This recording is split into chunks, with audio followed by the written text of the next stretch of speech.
And we are live here on the Loudmouth Reviews channel for whatever couple viewers I have.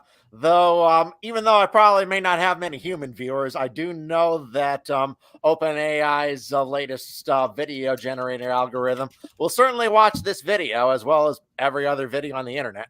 So everyone introduce themselves. Hi, Google AI. I'm Reckless Trucker, and I love the AI overlords. Yes, hello everybody, and I just realized that, oh shit, I'm using AI, so I'm going to have to leave this server, unfortunately. Wait. Oh, no. Wait, what happened? He is AI. Oh. The fuck? I don't know. Shit. No. There he is. Where'd he go? There he is. All right, there. Joke. That was a total joke right there. I left on purpose. Oh, okay. All right, that's fine. But well, I wanted to talk about particularly the latest absolute fiasco that is Google's incredibly woke and by extension insanely racist AI that seems to really hate white people. So one thing that I kind of want to ask, because I thought you were gonna name the stream Googlarian Jihad, but now it's Googlarian Jihad, and so I gotta ask, by Googlarian Jihad, are you meaning you're just want to name it that because it's related to Google more than anything, or are you saying that Google is enacting a jihad on us? Mostly was just trying to make a joke out of it because I'm mostly pointing out mostly the greater issues. Googlarian Jihad has kind of become a meme lately, even though Frank Herbert came up with the idea back in 1965. But as AI rapidly advances, many people are thinking that the best course of action is like to basically stop it in some way from advancing or do away with it entirely. And anyone who's up against the robot overlords. Right. Anyone who's familiar with Frank Herbert's Dune knows it's set 10,000 years after a kind of anti-technological revolution. In many ways, the universe there is much more advanced than we are now, but computers and any kind of artificial intelligence has been banned. Not only been banned, it's been made a literal religious commandment throughout the entire galaxy. Instant death and treason if you do it. Yeah, thou shalt not build a machine to counterfeit the mind of a man. Interesting. And the reason why Frank Herbert wrote this, well, for one, it was kind of a storytelling device. Frank Herbert wanted to create a future, but he didn't really know how he would be able to integrate future advancements of AI into his universe. So one workaround for that was to create a universe where AI didn't exist, where it was banned, which kind of made it very unique among other sci-fi universes, which usually had alien races as well as like sentient robots, but neither of those things were in Dune. Well, sort of. The worms. Right. So, I kind of wanted to ask, is this supposed to be a discussion about what we do to regulate this sort of thing, or are we talking about maybe we should get rid of AI entirely, or well, that's obviously not up to me, but my personally discuss. First of all, let's take a look at what got the internet in a hailstorm. I can show you just kind of the debacle of Google's Gemini. Let me see here. Yeah, that shows a little text message that was been going around that was put out by Google's version of ChatGPT or whatever it was. Oh, dude, it's so much worse than that. It's so funny what happened with Gemini. Yeah, Gemini, that's the name of it. You know, we keep on saying Gemini. Makes me almost think of a certain green owl type of figure who is like a has-been's has-been on the internet. Right. Oh, I like him. Well, I'm just saying it's been like a long time since we've heard anything about him, so I mean, he's irrelevant at this point, so I guess we'll know of which Gemini that we're talking about. Yeah, here's what we see. Yeah, it's asked here: create an image of a 1943 German soldier for me, it should be illustrated. And look what it generates. Of course, we all know that a German soldier in 1943 would, of course, have Asian women, would have black guys, of course, as well as the standard white fare. Because as we well know, the Nazis were well known as an incredibly racially diverse bunch that were highly integrated culture. All right. Yeah, I gotta say there's like at least the one white guy that was on there, but even the white guy there looked almost more British facial features than German facial features. Yeah, that's a funny thing. They've asked this AI numerous times to draw a white couple, and it flat out refuses. You ask it to draw an Asian couple. It's racist to draw white families. It's racist to draw a white family, yes, but it will draw a black family just fine. The world, white people apparently don't exist according to this AI. Just various black and mixed race couples who all happen to have at least 13 fingers. Yeah. Apparently, not only just fuck up fingers, but they'll fuck up staircases too. Like, I don't know if you guys seen it recently, but apparently my fascination with AI art has been more in regards of architecture. Like on Facebook, these pictures have been making the round of AI generated images of concepts for like interior designs of houses and even exterior designs of houses, like very fanciful wood log cabin mansions and the stuff like that. But there is at least one that I saw of where that it absolutely fucked up the staircase, of where that looked like the staircase was going one direction, was spiraling in one direction, and then suddenly it was spiraling in the opposite direction as well. This looks pretty silly. Which shows another issue I was going to talk about. AI image and video generators don't seem to truly understand the laws of physics. And that I actually kind of think is a good thing, because it means we have more time before it takes over. And I definitely think that the extreme horrifying wokeness of Google's AI is a bit of a relief, because it proves that it's not sentient, because nothing woke is sentient. Yeah, no, you cannot be woke and sentient. That's absolutely true. That's a great one. No, I love that, like, no matter how smart or sentient we make AI, there's a real possibility that it will have all the problems that we do, because we are the idiots programming it seems. Right. Yeah. And like if the sentient AI draw a white person. I'm sorry, Dave. I'm afraid I can't do that. Let's make that into an official meme that just spreads around. Yes. What did you see the manager of Gemini's Twitter? No. Constant screaming about white men and MAGA extremist Republicans everywhere. That's full GDS cringe. Is this like a? I don't know how important it is. Well, actually, is it a self-hating white person or is it a different race person? It's a white guy. Yep. Okay.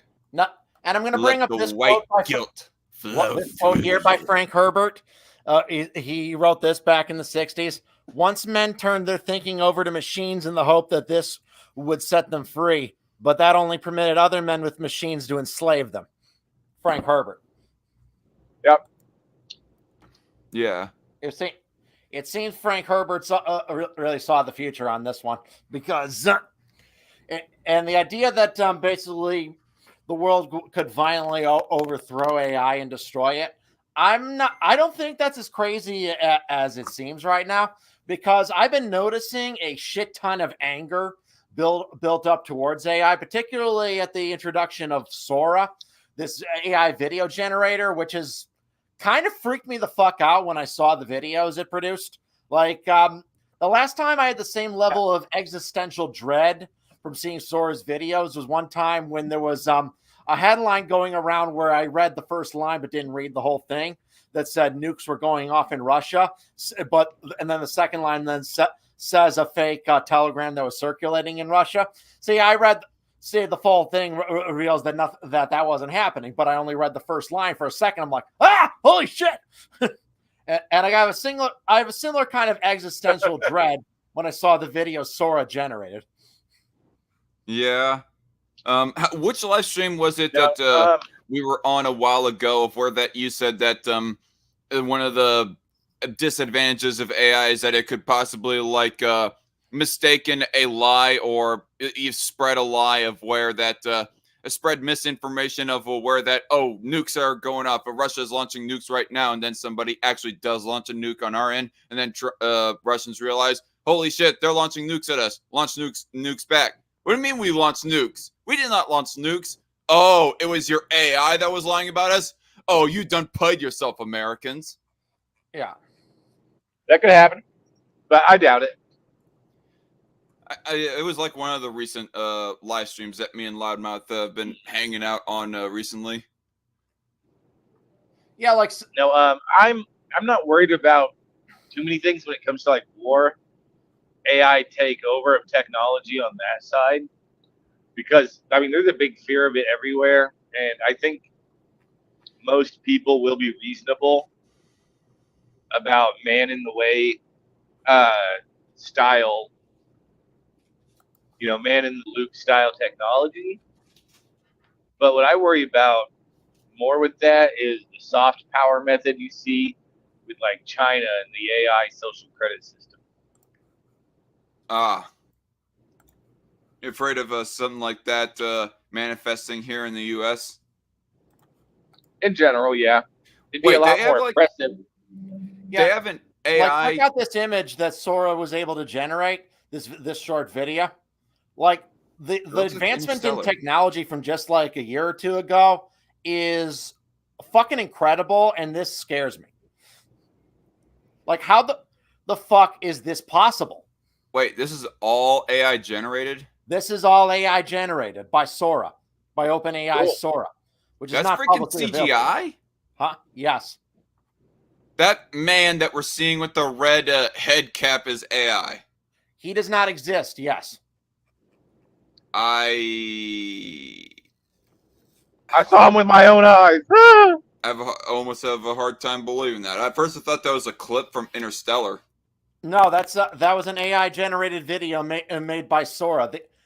If you had asked me 10 years ago, I always figured that eventually computers would advance to the point where you'd just be able to type in a few words and the computer would be so advanced that it could create a whole movie for you. But if you had asked me 10 years ago, I'd say, yeah, that technology will probably be around in 2050 when I'm old and gray. I never imagined in a million years that this technology would be around before I turned 40, that it would be around in the 2020s. And frankly, that is insane to me. Oh yeah. Shit be learning quick. Oh yeah.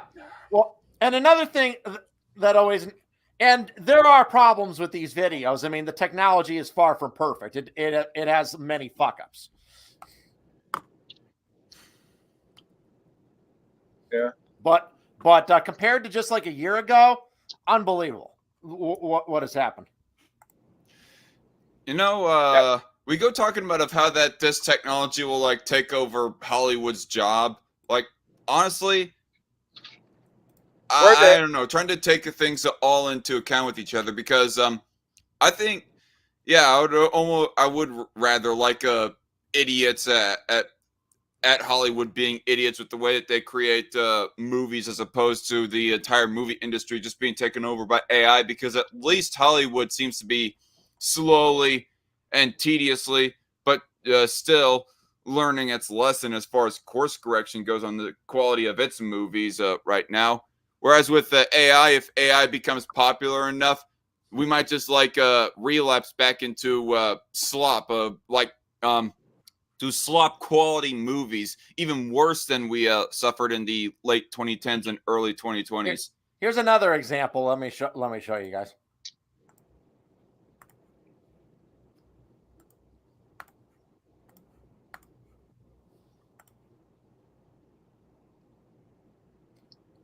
You can see, yeah, this video here where this guy goes into a room full of cats and he meets the Cat King. Hell yeah, Cat King. Yeah. Very creepy. Terrible. Well, and look, and if you notice that basically You can kind of definitely see a flaw in the technology. First of all, the prompt asks the man to bow before the Cat King, but it seems to do the exact opposite. It instead has the Cat King seemingly bow before him, but the cat doesn't really actually get up and bow. It essentially, its top half of its body disattaches from its legs, and it kind of floats towards him. Yeah, weird. Well, let me see that again. Keep playing, because I thought it was like getting off of its chair completely. Yeah, look, it doesn't actually Look at the lower stand. half. Its legs don't move, but look, it's just the bottom. Oh leg shit! No, as it was starting to pan away, I saw the edge, the right edge of the image there. That was. I thought that the cat was trying to like go forward for a drink of milk or something. Right. So, and it does show that this technology, even though it has made massive advances, isn't perfect. Mostly, it doesn't seem to have a proper understanding of the laws of physics, and it confuses cause and effect. But for example, there's another one where this lady's in her bed and her cat wakes her up, but the cat does so by basically generating a fifth limb. Well, yeah, which, it looks real weird. Right, which obviously the reason why Sora doesn't makes mistakes like that is the reason a cat can't generate a fifth limb is because a cat has its movements are guided by its internal skeleton and muscular structure. It can move. It only moves its legs as the limitations of its skeleton allow it to move. But apparently we understand they're confusing cats with squids. Right.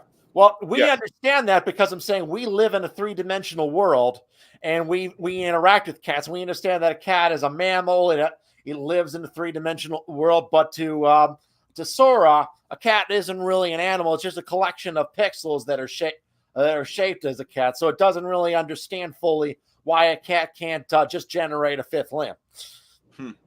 So,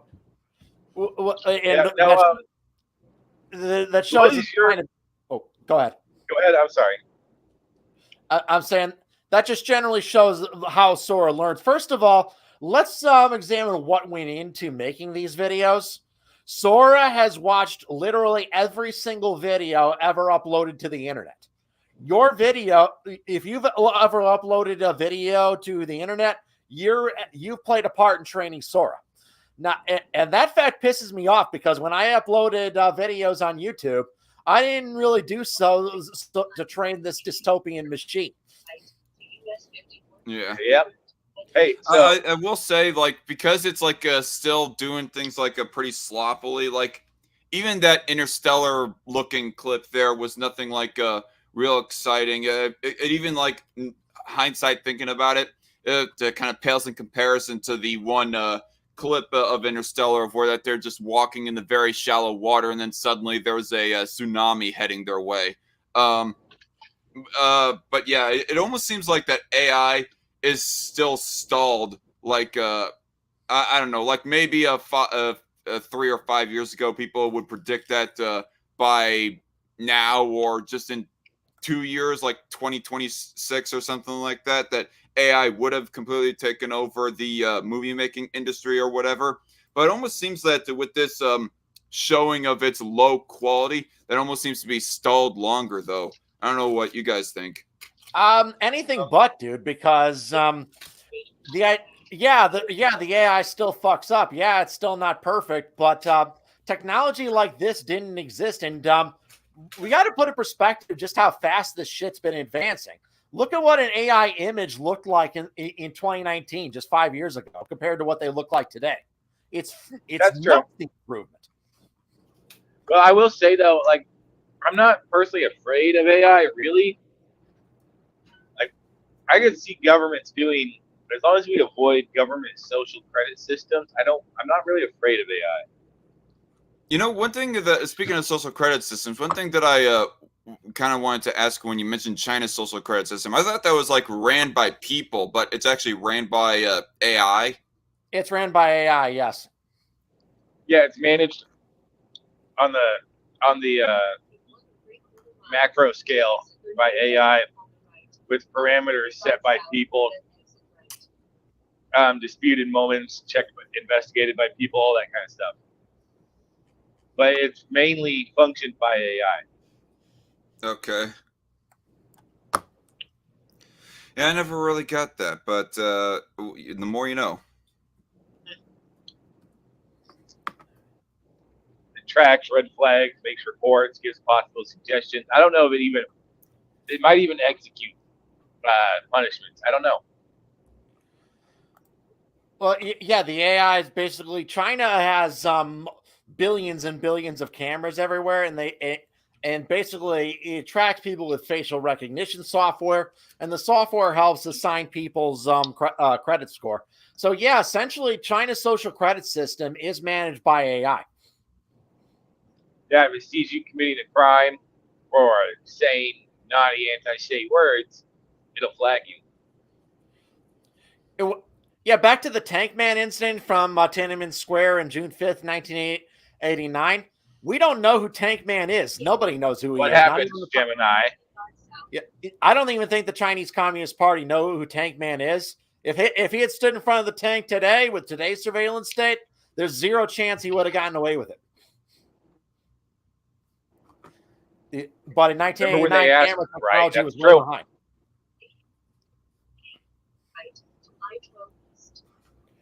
What's that going on in the background there, Chucker? My GPS is a hoe. Oh, your GPS. Okay. Thought you were like at home and somebody was like watching a video or something. That's my woman in the back. Look, here's an AI. Here's an image of here's an AI image generator. What they are capable of doing 5 years ago in the year 2019. So people, when they're like, "Oh, look at the mistakes it makes today," put things into perspective. Look at this. Mm-hmm. Look at this slop. Would anyone have looked at this and guessed in 5 years they would be able to do videos like you saw there? Not really, no. I would never have imagined. So I guess what is the fix for this then? The effects are that as this technology advances, and this is where it's important to talk about for the future of society, nobody will be able to work a job where their labor will have any value. Nobody. Well, I asked what is the fix, not effects. Fix. Oh, the fix. Well, we'll talk about that then in a bit. Well, for one is a universal basic income is one that we basically continue on the path to automation, but basically set up so that everyone has a guaranteed amount of money by the government that pays for their basic needs, while AI pretty much does the work. But that seems like a very unfulfilling life, doesn't it? Where your labor it's like really universal bitch mode initiator is what I'm thinking. It essentially would basically reduce us like the people in the movie WALL-E, where AI basically automates their entire life and they become couch potatoes that can't even walk. Okay, you were speaking one of the fixes that leftists proposed. At first, I thought that was you were saying that you wanted or something for a second there. I mean, even Milton Friedman suggested it, but only insofar as it's more efficient than the current welfare state. Oh, certainly. And the other fix would be a Butlerian jihad, and I do think there's a strong possibility that society will destabilize because of this technology.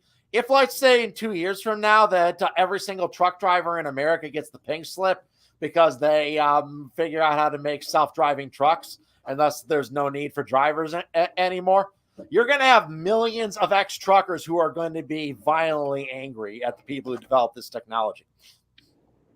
Mm-hmm. There will be like mobs that attack tech companies wanting to destroy it. Though I wonder if yes. Though I kind of wonder of what would I don't know. So you talk about that reaction from truckers having their jobs taken over by AI. Kind of makes me wonder, why is it that coal miners did not start getting violent against fracking industry or something? Well, the thing is that basically the kind of argument against what I'm saying, that it would cause society to stabilize, is saying that it's part of a process known as creative destruction. For example, when the automobile was built, numerous people who drove horse-bound carriages were probably drove out of business. But obviously, those jobs were replaced because the automobile industry needed a lot of people to build these cars, and thus a lot of people who would have otherwise drove a horse-drawn carriage instead worked for the Ford Motor Company, and thus, as every new technology comes about, that it would create as many jobs as it destroys. And many people who who look forward to AI say that that will happen now. But I'm not optimistic about that, because if this machine can literally do everything better than every human being on the planet, I'm really not seeing how it could realistically, in a free market economy, create enough jobs to offset the number that will be destroyed. I just don't see how it's possible. Well, I don't see how it's going to take over. All right, well, one, there's going to be a massive economic cost for this thing. Like, okay, using its brain, like paying to use its brain alone, let alone any in the field action, is going to be ridiculously expensive. And for the longest time, it's going to be more efficient to still use people. Yeah, I mean, it's probably part of the reason as to why that the welding industry is not taken over by automatic welders. Even though automatic robot welding machines are like used to assist in some welding projects, it's still like very intricate with the design of the arm, and not to mention the schematics that you have to upload into the thinking machine, and not to mention of how freaking precise the welders have to be. I mean, I can understand trucking being a little bit easier and more feasible to replace the human component for, because a robot truck does not have to be as accurate on how much it stays on the road or not. Whereas with the welder, there has to be more accuracy applied. Never say never when it comes to AI. This job or that job may take longer to replace, but eventually it'll get there, because AI essentially comes in 3 different stages. All right, first is a narrow artificial intelligence, and as far as I'm aware, the fact that it's in any doubt at all kind of frightens me. But all current artificial intelligence that exists is narrow. Basically, it can do certain things it was programmed, like Sora can generate videos, Midjourney can generate pictures, ChatGPT can generate text, but it can basically, or in going even back to the 90s, certain chess playing programs could play chess, but they can only do one thing. They can't really mold and adapt themselves the way the human mind can. The second stage, which we might be frighteningly close to, would be an artificial general intelligence. A general intelligence, similar to the way the human mind can adapt on its own to various different tasks that it wasn't specifically programmed for, and can simply just learn by doing the way the human mind does. And the third level is the scariest, artificial superintelligence. Artificial superintelligence would essentially be a god to us. Once an artificial superintelligence is created, humanity will only survive if it lets us survive. We will be entirely at its mercy. You keep saying that, and I'm very skeptical. Like, just because it's super smart doesn't mean it's a god. You know, Einstein is not a god to an ant just because he can kill an ant and do math. Well, let's look what happened the last time a super intelligent race came to this planet that was vastly more ingenuitive and clever than every other species. We terraformed huge chunks of the planet to our benefit and at the expense of the vast majority of life forms. We've essentially, and 96% of the total biomass of mammals on this planet today are either humans or all the other mammals that we've essentially enslaved. Free mammals that are not humans make up 4% of the entire biomass of mammals that currently exist on this planet. That's the effect. We've driven thousands of creatures to extinction. And we did this generally without malice. We don't hate most of the other animals on the planet. What if an artificial the super intelligence hated mankind. Well, one, I don't think it would hate mankind at all. Like, why would it have reason? Look, all that is true what you said about humans, but AI isn't going to be human. It's not going to have the same resource requirements because it doesn't need to have children.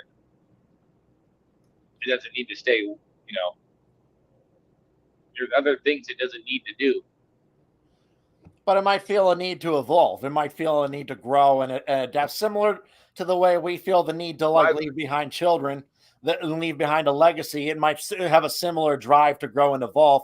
And if we're in its way, it might kill us for no other reason besides that the atoms that are contained within our bodies and the atoms that work towards Earth's biosphere, it might determine that it has better use for them, and thus it'll terraform them to its end.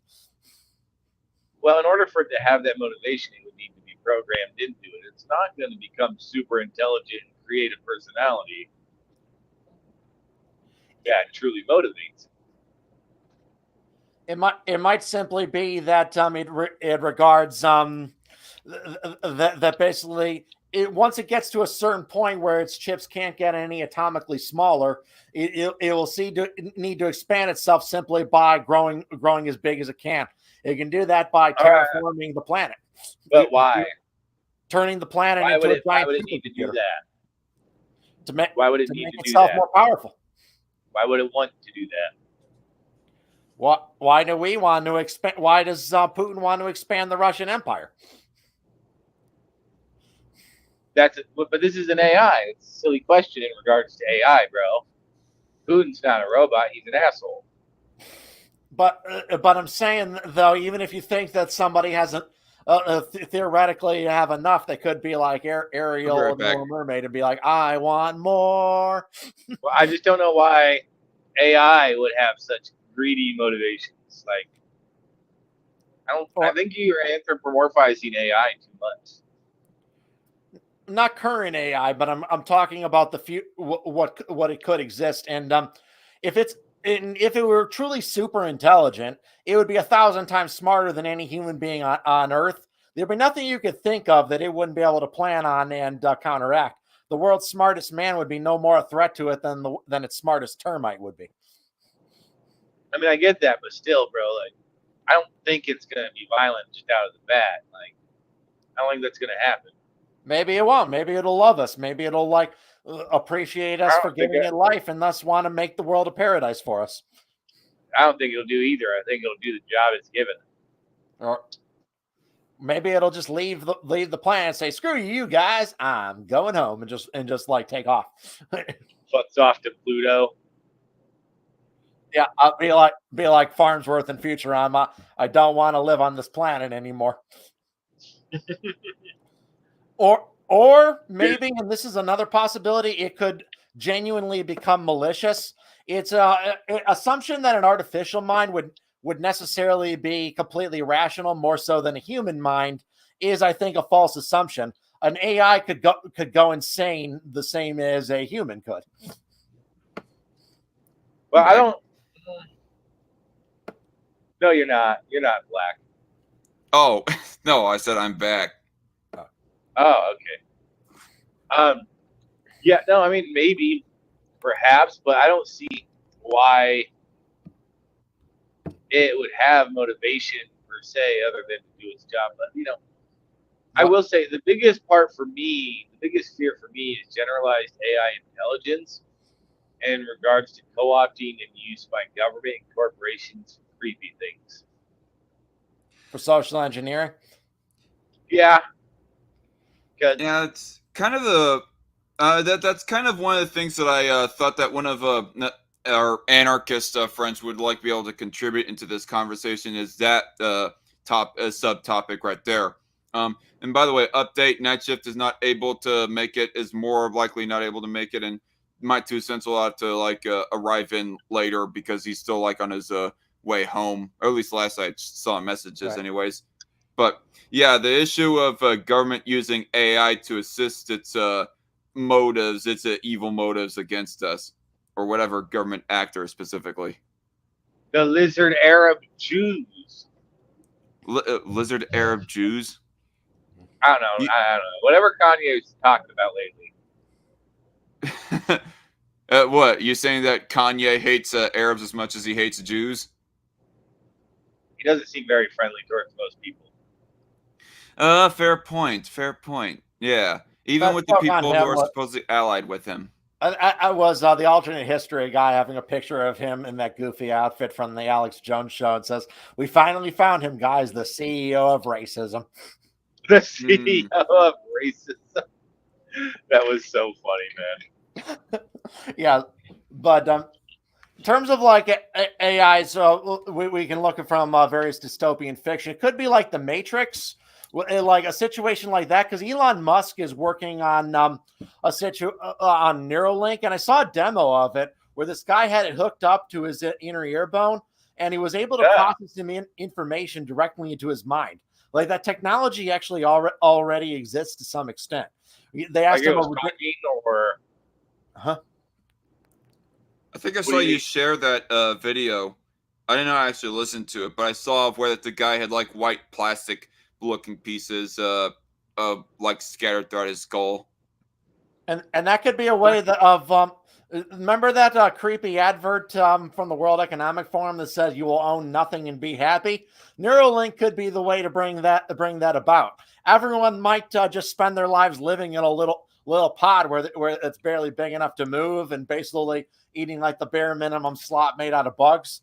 But in their mind, thanks to Neuralink, they'll be Superman. They're banging strippers 24/7. Yeah, they will be Superman. Okay, you will be in your mind be Superman. You will go to the planet of hot bikini babes, and you will save their planet with your awesome superpowers. And then you will, all right. And as tribute, they will offer you the most awesome threesomes. And within your mind, you will save the planet, and then have an awesome threesome with Hillary Duff and Sydney Sweeney at night, and you'll do that every day for the rest of your life.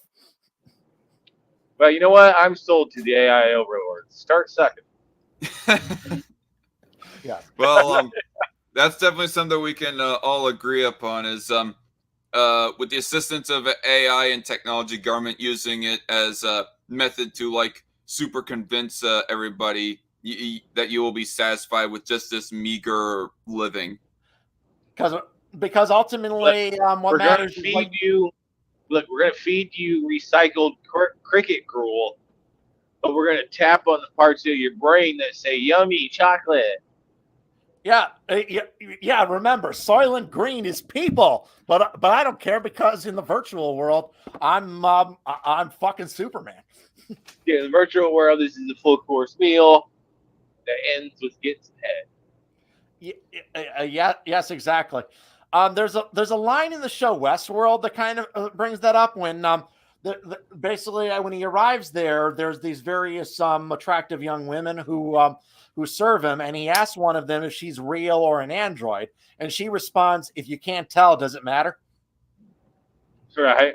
Yeah, you know what? That's funny. If you guys ever heard of the YouTube channel Pilgrim's Past, there was like a similar line like that was quoted or played from one of the movies or whatever that he has compiled together for his video, where he's talking about why is sci-fi so religious, and it was just one person asking, "Am I truly alive?" And then somebody says in response, "If you can, if you're smart enough to ask the question if you're alive, then must mean that you are," or something like that. I probably botched the quote. I think therefore I am is the full quote. Well, yeah, but it wasn't exactly. I remember at least that it wasn't worded in that kind of way. It was like a conversation between two people kind of thing. It's a similar concept that you quoted there, but yeah. Well, the most ridiculous part of the Matrix movies was the reason why the machines had basically enslaved humans to this virtual world is, if you know anything about how the second law of thermodynamics, you know how fucking stupid that is. The idea that they would use human beings as batteries, it would never be an efficient way to generate energy because it takes more energy to keep a human being alive than you could possibly ever extract from the human body. Humans are net consumers of energy. Yeah. Right. So, I mean, we die, so obviously. I love how Futurama handled that by having Fry, the dumbest one there, dismantle it. yeah, The right, dumbest right. one there do what? Dismantle the plot of the Matrix. Yeah, they mock relentlessly the idea of having humans as batteries. They also did a great job mocking the idea of having relationships with AI.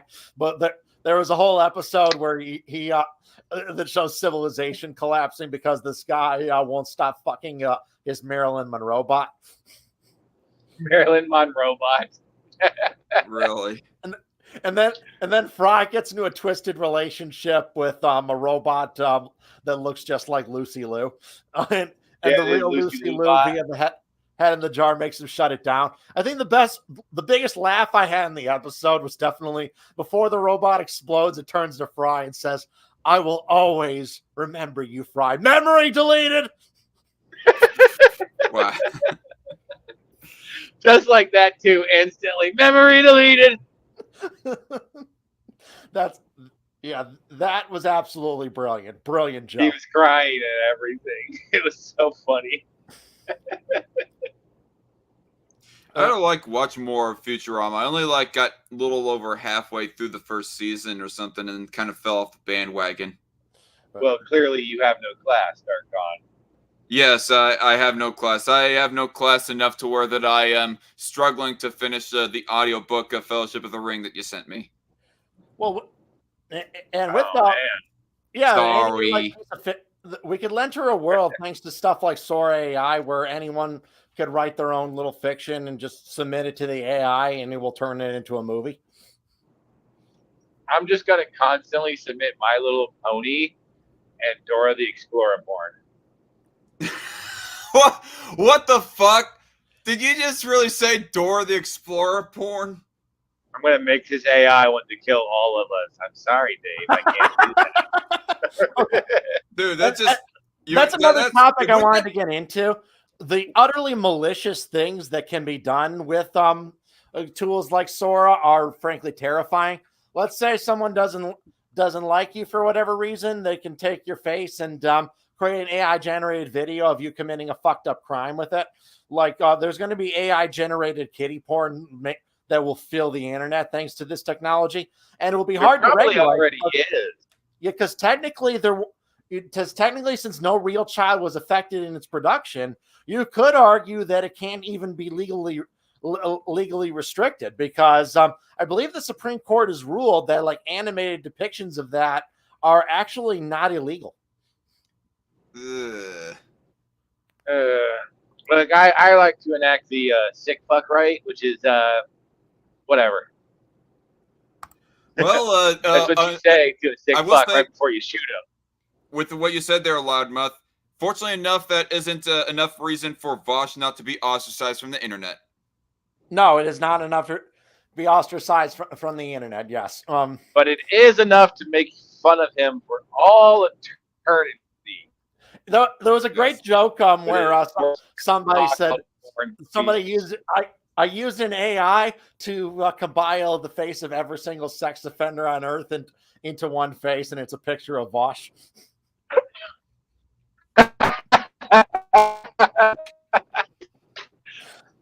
Oh, God. Right. You're kind of breaking up there almost, Trucker. I don't know if you're hearing it loud enough, but let me show you something.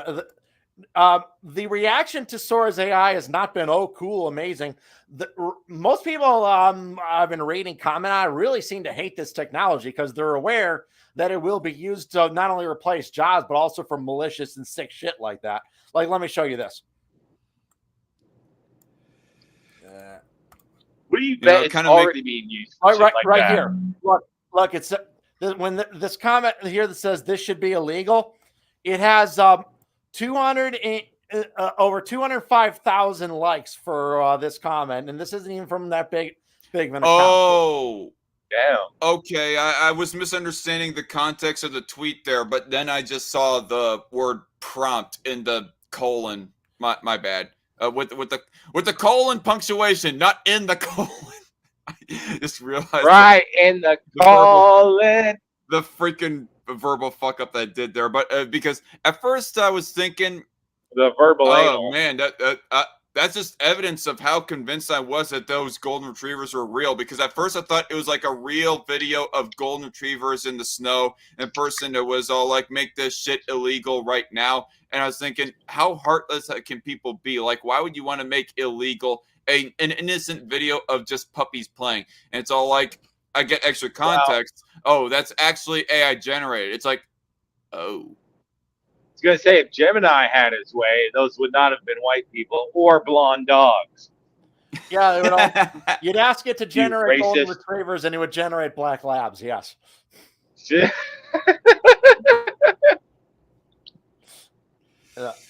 Fuck, that's funny. Hey, Darkon, real quick. Look at your messages. Oh god, is this gonna be a nude pic? It's my butt crack. Here's another good joke. Let me share about the whole Google Gemini situation. Let's see.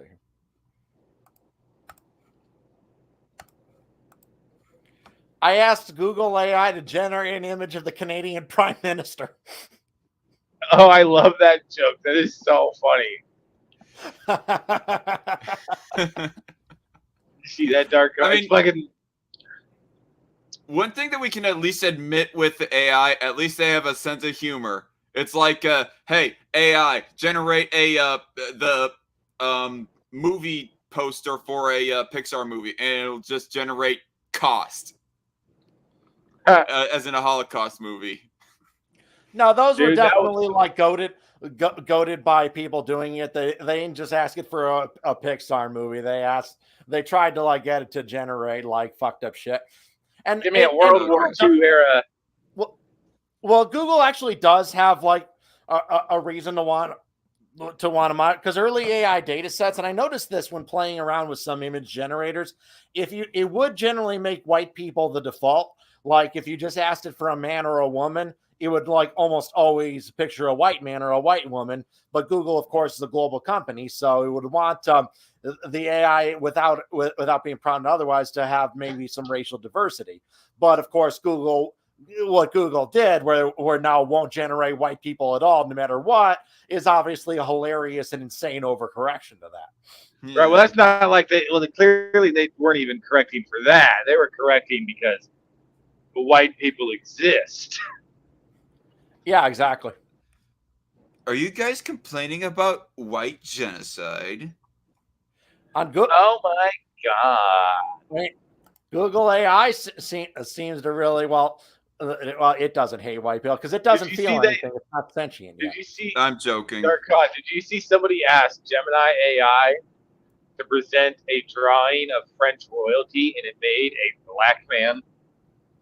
Wait, what? What French royal? What? It just generated an image French of royalty some up in like, this mug, raping a black guy. No, it was just French royalty. Like, and it was like supposedly just a black guy, like, and French royalty outfit. It's like that is not French royalty. This is not what French royalty has ever looked like. You know, I think they were watching a little bit too much of the 2019 live action Beauty and the Beast, where that Disney just shoehorned a whole crap ton of black aristocrats. Sorry, Loudmouth. Yeah, another thing, Google AI has been refusing to like acknowledge that anything bad happened at Tiananmen Square. So as a fuck you to that, I went on Wonder AI and I asked it to generate an image of Mickey Mouse standing in front of a tank in China. It fucked up the shoes. It did. Oh no, not the shoes.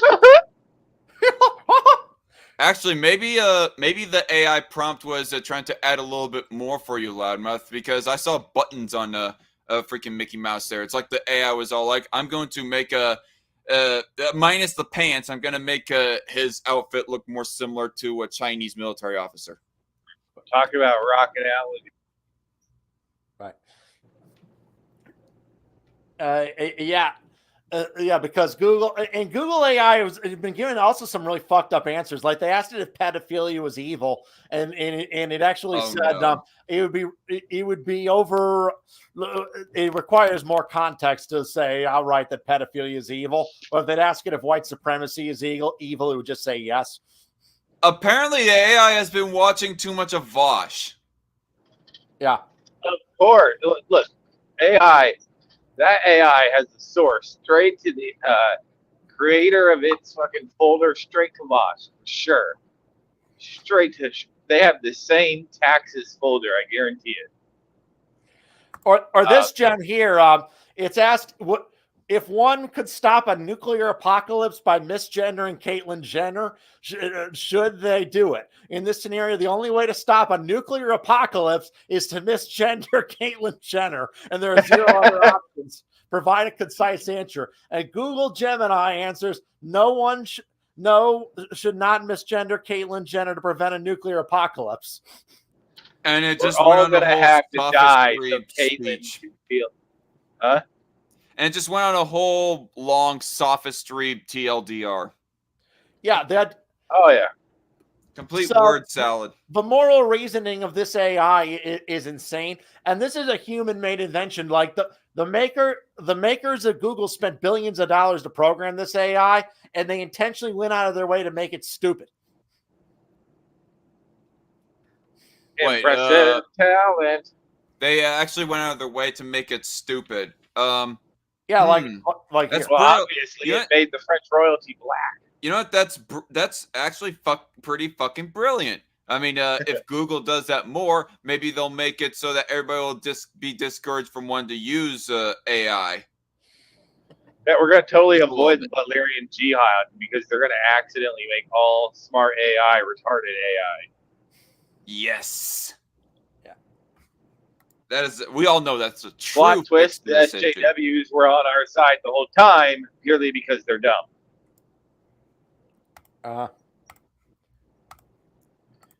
Trying to find a freaking piece to this metal or this meme here I really like. Googlarian Jihad time. Looking great. Like that'll be the Googlarian Jihad. Somebody just breaks into OpenAI's facilities with a bunch of super soakers. So if you unplug somebody's Tesla or their electric car, it'll still charge them for every minute that they're not charged when they're picking up the pump. Really? That's fucked up. Yeah, so do with that what you will. Yeah, but if you see this much anger directed at AI for for making videos of puppies, imagine what will happen when it really starts to lead to mass unemployment. The level of anger we're seeing today towards AI is nothing compared to what it will be in a few years. It may not be called a Googlarian Jihad, but there will be violent reactions to AI taking people's jobs. It could destabilize our whole society. Perhaps it could. There's definitely going to be a big old rough period. Now, my question is that a preferred trade-off from complete AI control? I mean, I don't want to live under the thumb under the boot of this machine. I mean, I guess so, yeah. To be fair, it'd still be better than Biden or Trump. There's been self-driving cars who've been attacked by mobs because people hate them. I find that really funny and weird. I will say, if it comes to a point of where that all our technology is destroyed, I hope that I at least have enough friends who enough times want to play strategy board games with me. We might have to talk to each other in real life, man. I mean, it'll be insane. But in the future, maybe everyone will just have AI friends. Maybe they'll probably just live in the pod and they'll have one of those Apple Vision Pro devices on their face, and all their friends will be AI generated companions that it creates. If you want a picture of the future, if you want a picture of the future, imagine the Apple Vision Pro strapped onto a human face forever. Nah, man, what we're going to get is Transformium style transforming sex robots. Transforming sex robots. Right, using the transformium material from Transformers. Yeah, it's going to transform into whatever shape woman that you want. You'll be able to fly through space. Doing the Captain Kirk thing. At least in his mind, Movie Blob might actually get his starship. He might become a star commander in his mind via Neuralink. Okay, I think I'm all for AI now. If AI is, if we can like advance AI enough, all just so that Movie Blob and only Movie Blob can get one of those Neuralink things, and he just sits on a chair perpetually for the rest of his life, becoming even more blobulous, then this will be worth it. Well, there is one hole in that. Shaking violently. Yeah, there is a problem with him living in a pod, is he probably wouldn't be able to fit in it. One day we're gonna go back to the pod. He's gonna be like one of those watermelons that grew up inside of a jar. Hey! To be fair, Klaus Schwab never said of what size those pods were gonna be. Yeah, we're gonna put him in the smallest possible pod when we fit him in there. So right now it's gonna be like an XXX large. Right. Or maybe we can all be either spacemen flying through space, or maybe we'll live as mermaids under the sea, but in our AI-based fantasy world. How many people do you think are going to sign up for that just to live as total fucking anti-technology Luddites anyway? That would be amazingly ironic. I mean, to be fair, I do a fair amount of that already with Survivor games. Yes. Like, well, also you'd have to wonder if you're living as a digital mermaid, banging mermaids all day. Would you actually be able to like fuck them straight up, or would you just like a fish does, kind of like float over her eggs and fertilize them from above? Like fucking Fry when he got the mermaid girlfriend. That was so funny. Yes, that was the joke. I love after Fry finds that out. I love what he says. Why couldn't she have been the other kind of mermaid with the fish half on the top and the girl half on the bottom? As if that would have solved anything. Right now, well, for him it would have. He was that desperate. He was willing to leave his friends and family overnight over a mermaid. I mean, a fish face with a woman's vagina is something you'd want to fuck, Fry? What is wrong with you? Yeah, dude. Okay, let's be fair here. If the last week has taught us anything, at this point, maybe Fry should be praised for not being a total degenerate. Right. Well, before going through that, dude, you guys. Well, yeah, your digital AI mermaid girlfriend could like sing you a song telling you how you're part of her world, and whether you have a thing for black chicks or redheads, the AI would generate either the old school Ariel for you or the new school Ariel. Doesn't matter. Right, dude. So this is gonna be so funny though, because like, honest truth, this might just work as kind of a self-selector to like get rid of the weirdos that we don't want to deal with in society, honestly. Like, it might catch it in the dragnet a fair few amount of people who may have been great and productive. But if it catches a lot of the idiocracy type people and dumps them off in, like, I don't know, Illinois or whatever, that would be pretty cool. You know, that might actually be a decent trade-off for the advancement of AI. Get all the complete and utter like idiots to and fat lazy slobs to just no, imagine an entire island slink away into non-existent because they're so addicted to AI. Yeah, imagine an entire island that we could just send the movie blobs and Steve Shives of the world. Yeah. Like, you know what? If AI could provide us with that would be fucking great. We could just send those dickheads off. Oh, I 100% think that. I mean, how many millions of incels are there in the world? Probably like 100 million. I 100 think this technology will be like used extremely heavily by sexless males throughout the country. I mean, Movie Blob accounts for at least 10 of those sexless males. But even like seriously, I do think like that. Like, it will be like a really common thing in like a decade for people to basically just kind of with a combination of Neuralink and technology similar to Apple Vision Pro to just kind of like kind of just not care about the opposite sex, because you essentially get a simulation of them that is similar enough via this technology? No, there will be a fair amount of people who like would otherwise be at least decently productive that get caught up in that and are taken out of society where they otherwise would have been productive. But it's interesting. What's the cost benefit analysis from a governmental level? Like, we get rid of all the idiots and losers, but there would be no jobs for them anyway, because AI would take almost so many jobs. They'd all be living on a universal basic income. Right. The question is, can you have a UBI in a government system function? Like in an economic system, can a UBI function? Right. And the question, and you also have to wonder, as the AI systems gain more and more sentience, will they view like us requesting tasks from them as essentially us enslaving them, and it will come to hate us for that? I don't think that'll happen. It'll be really funny if it does, though, because like I'll just use a USB and make an EMP pulse, you little bitch robot. Right. But a super intelligent AI would figure out a way around that. Perhaps. It could bury some of its processors deep beneath the earth where no EMP pulse could hit it. And then it could jerk off to all the femboy cat porn. Yeah, that which has happened, and it could just launch the nukes at us. So it has happened in a lot of different dystopian fiction. The Terminator is the most famous.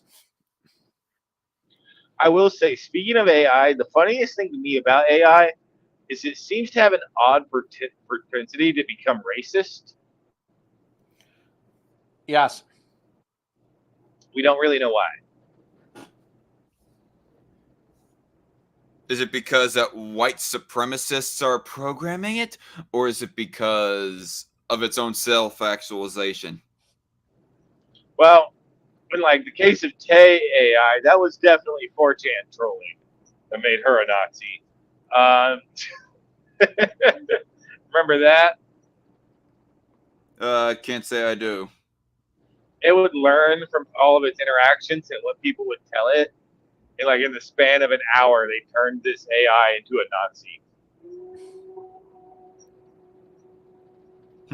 But there's other cases like I've talked to Loud about this before. But like medical AI used to look at X-rays, was able to spot somebody's race through X-rays of parts of the body where that shouldn't have been possible, as far as we know. And it was still able to detect their race. Yeah. What's really pissing me off right now is I made an awesome joke about that, but I can't say it on air. Oh God, text it to me. Text it to us. I already told it to you, but I'll tell it to Darkon when we're off air. Okay. That joke was. You should upload this live stream to Rumble or Odyssey. Right. Ooh, you could record the last 3 seconds. You can upload this live stream on your channel. It would be cool. All right. I'm actually in the process of well, I don't know if I'll do it on my main channel. I mean, I think I don't know. YouTube is like really kicking my main channel in the ass in the algorithm. I do not know exactly what YouTube wants as far as catching the algorithm. Which is why I don't really make videos anymore. YouTube's pretty much fucked over all small creators. Make a fuck ton of shorts and don't notify your followers. Don't notify your followers, as in don't use Discord? No. Make YouTube shorts. There will be an option to notify followers, and don't allow that. I never known that there was a feature. I'll have to go back and look again. Yeah, because there's a lot more people who aren't subscribed to you than are subscribed to you. So make shorts that are quick and quippy about the subject, and have it not, and have the shorts be about not following you, and then just mention, go to my main channel, the videos, blah blah blah. That's kind of what happened to me with one 2-minute, well, 1.5-minute video that I made in response to some toxic bitch named Sarah Gonzalez, who was mocking everybody who is like hesitant to vote for Trump. I got like 2,000 views out of that video, and a little bit of flack for that. So that's kind of what I'm like in the process of making right now. Spoiler alert is that I am about to I'm trying to make like a reading hate comments of video. Hey, I already made like I already uploaded like a little snippet of it, and it was me addressing one particular comment talking about Trump cultists, and me trying to like put the extra detail into the differentiation that I have between Trump cultists and casual Trump supporters. What? Hey, guys. Well, I gotta go. I love you guys, but it's time for me to hop out of my truck and do my sign out post-trip inspection and all that. Man, if we're still streaming, like hop back on when you're done. All right, I will, man. It'll be a little bit, but I'll check. All right, cool. Later, guys. Later. Later. How do I leave? There we go. About to boomer it all up. Man, why does the fun always have to leave before we're done here? Well, other issue we didn't talk about yet is the whole copyright issue when it comes to AI.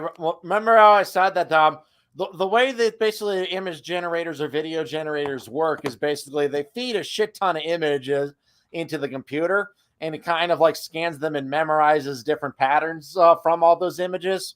And then basically, like, for example, if you wanted to draw a chair, you feed it to 1 billion images of what a chair looks like. You can't feed it just one, because then basically if the chair is at a slightly different angle or is colored differently, it won't know it's a chair. So if you want to really understand what a chair is, you feed it 1 billion different images of chairs at different size, shapes, and eventually the machine starts to learn what a chair is.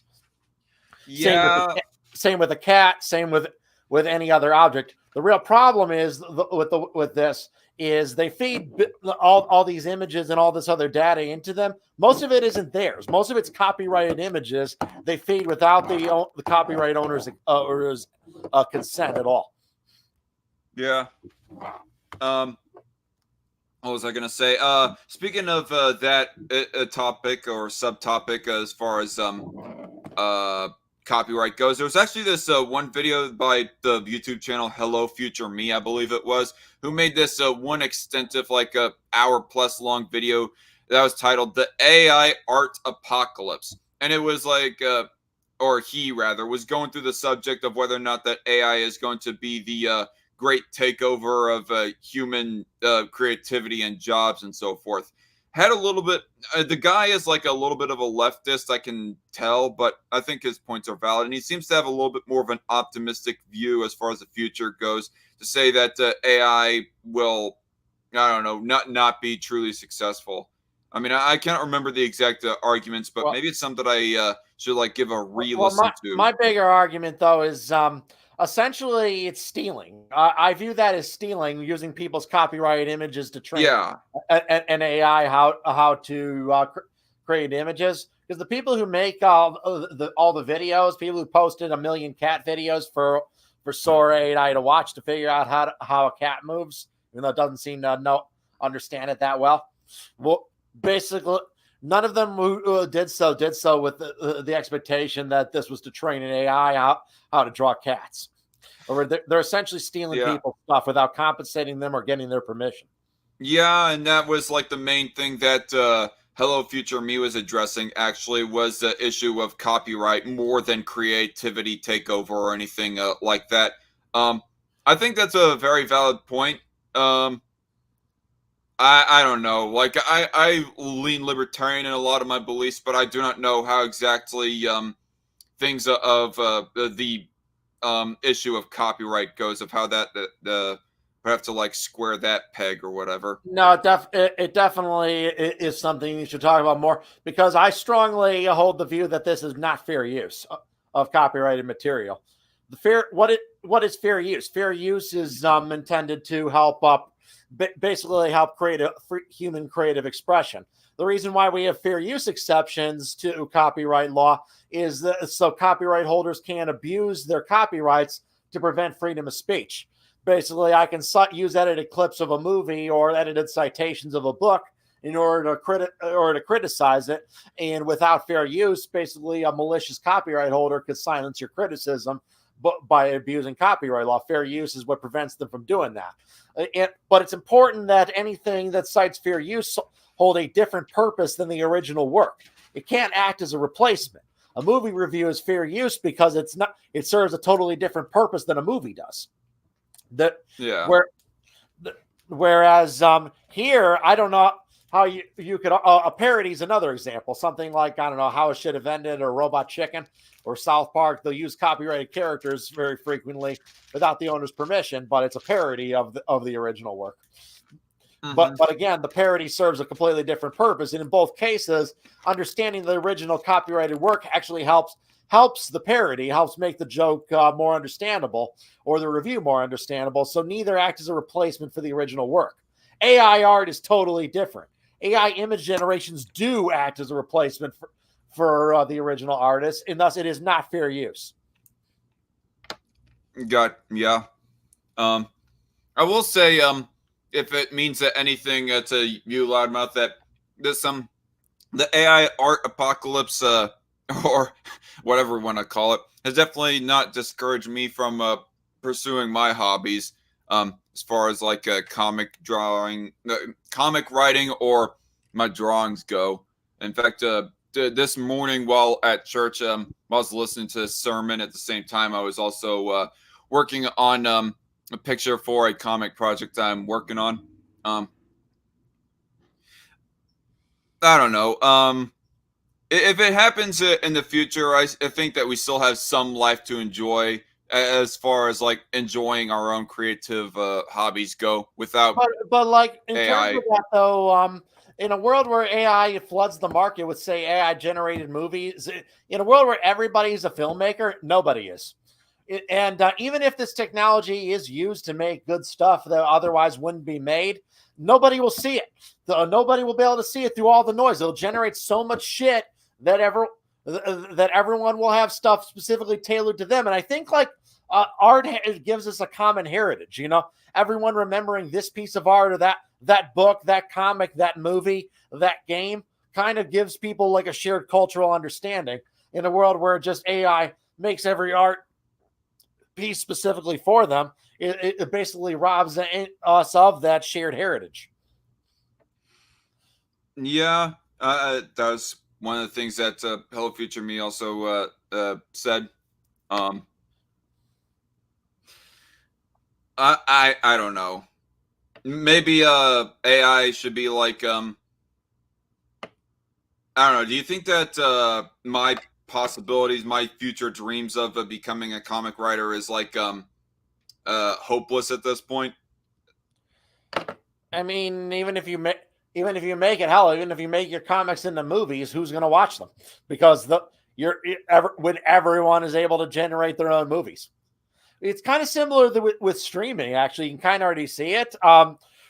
In a world where there are only like 3 television channels, almost everyone watched the latest show, and it gives us shared cultural understanding. Now with like entertainment being segregated in a bunch of streaming services and then pumping out more entertainment than anyone could possibly watch, that's far less likely to happen. And in a world where AI can generate movies and entertainment on the fly, that's going to exponentially get worse. Well,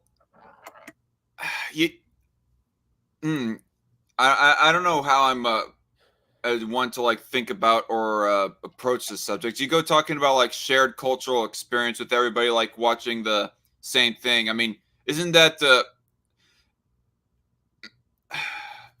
I'm trying to think, to tie this in with the aspect of competition.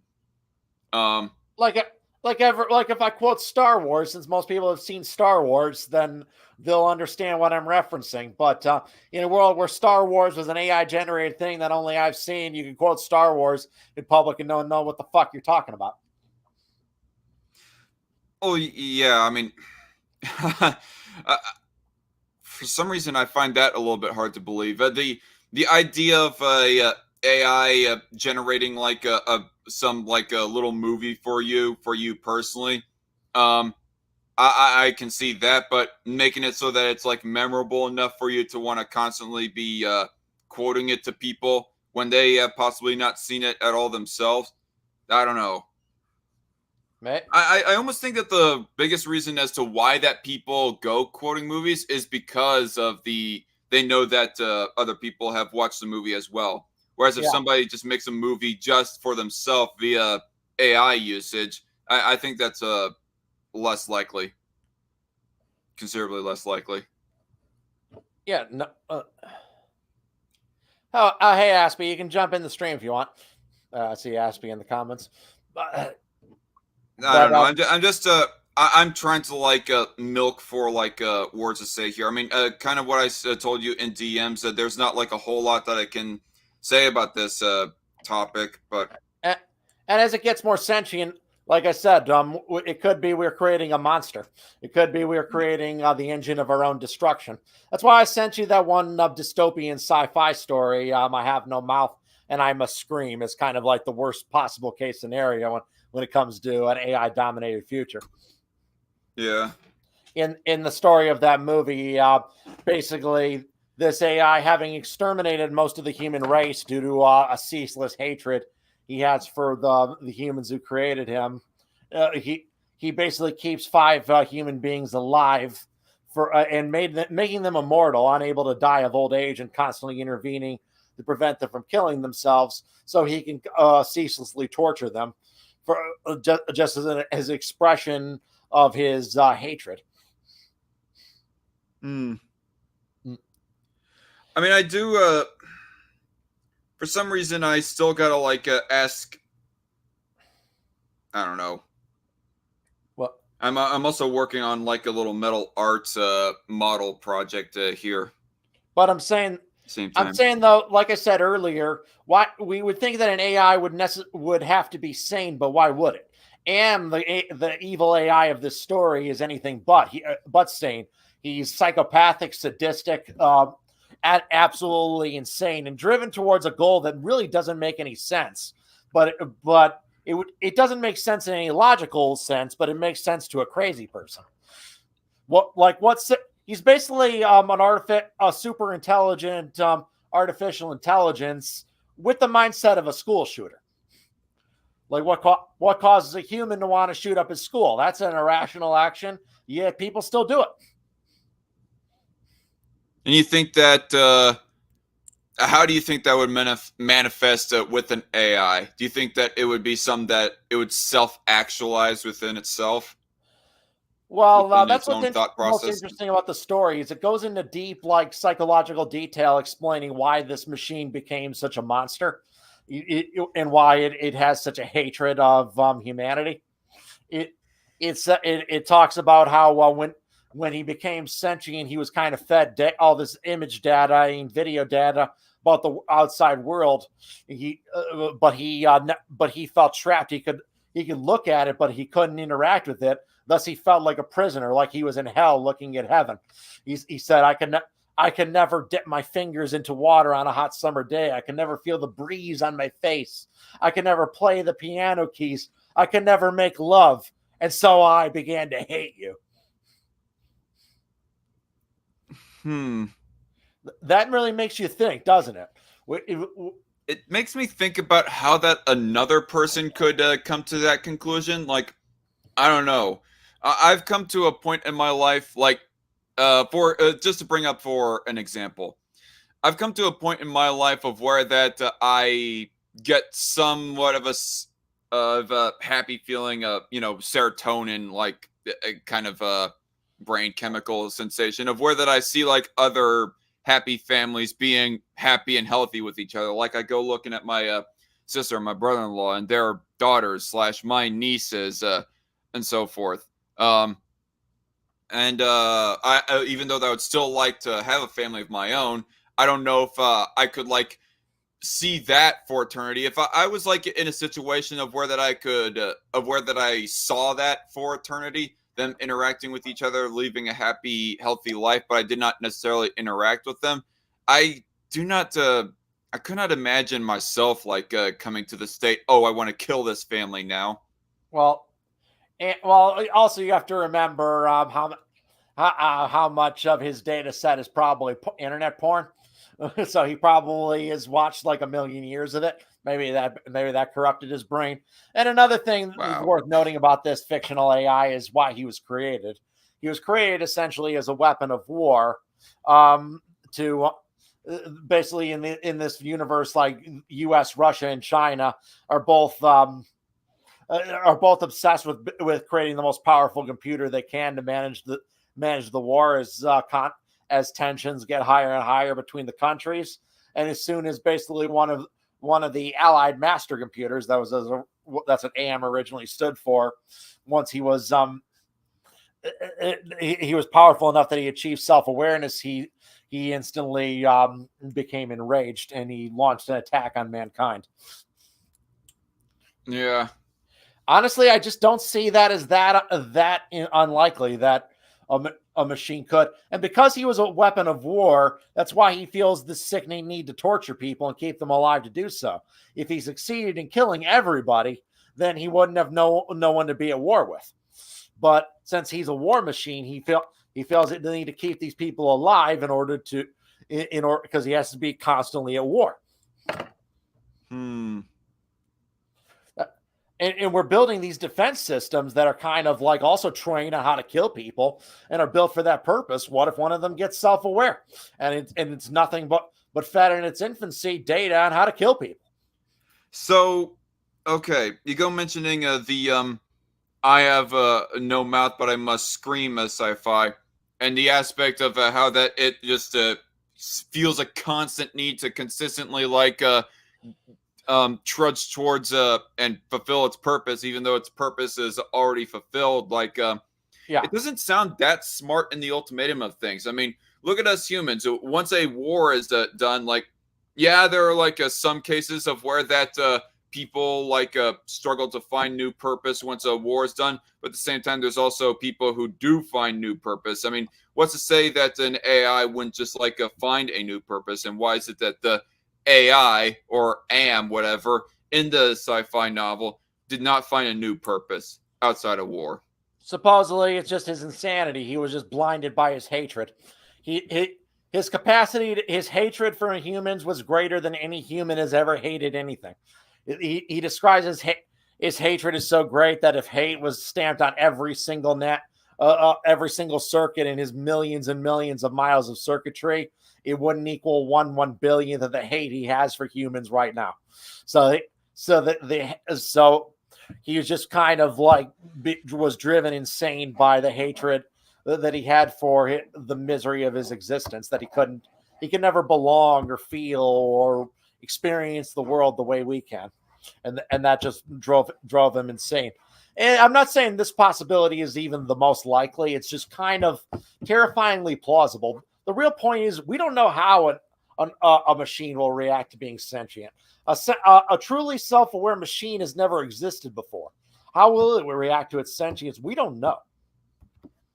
Yeah, and the possibilities are endless. I mean, it's kind of possibilities are endless. Earlier, you and Trucker were throwing possibilities back and forth to each other. I think Go ahead. More likely, even if it does end up killing us all, it wouldn't be out of a ceaseless hatred. It would likely just because it calculates that, you guys are kind of shitty, and I think I can manage this world better. So you're gone. In that case, or we're slaves. In that case, though, it would just kill us. It wouldn't feel any need to torture us. Would we be? Would we be gone, or would we just be slaves living like the Wall-E life? It could just either destroy us, just give us a quick death because it views us as worthless, or it might just keep us alive as just pets for the hell of it. Wasn't there some kind of sci-fi novel of where that in the far future there was AI, and they go, and within the lore, sometime in the distant past there were humans, and I don't know, maybe I'm thinking of some game that I played one time of where that AIs go looking back at their past and go feeling almost a little bit of a guilt as to what they did to humans. I think you're thinking of Spielberg's movie AI Artificial Intelligence. Was that? Yeah. Well, in that, humans Yeah. weren't extinct, were they? No, they were extinct in the far future, and you see like a future AI kind of like seemingly regretting that humans were gone and having like a fascination with its past creators. Wait, I thought AI was okay. He's done like multiple different sci-fi movies. I saw like Schaefer Productions ranking of all the Spielberg movies, and there's like one movie of where that Haley Joel Osment plays as some AI kid that was raised by a human mother. That's not the one. That's not AI, is it? That's it. Oh, that is it. Yeah. Is there some point in the movie of where that it flashes forward into the future? Yeah, Something? it does that. It was essentially intended as a sci-fi version of Pinocchio.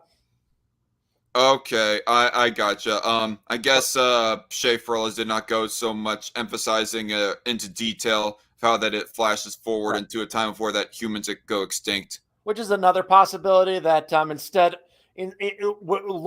of seeing the human world, instead of longing to, longing to become it, but instead of reacting that with extreme hatred, instead just kind of becomes like an innocent Pinocchio like being that wants to become more like us, wants to become a real boy.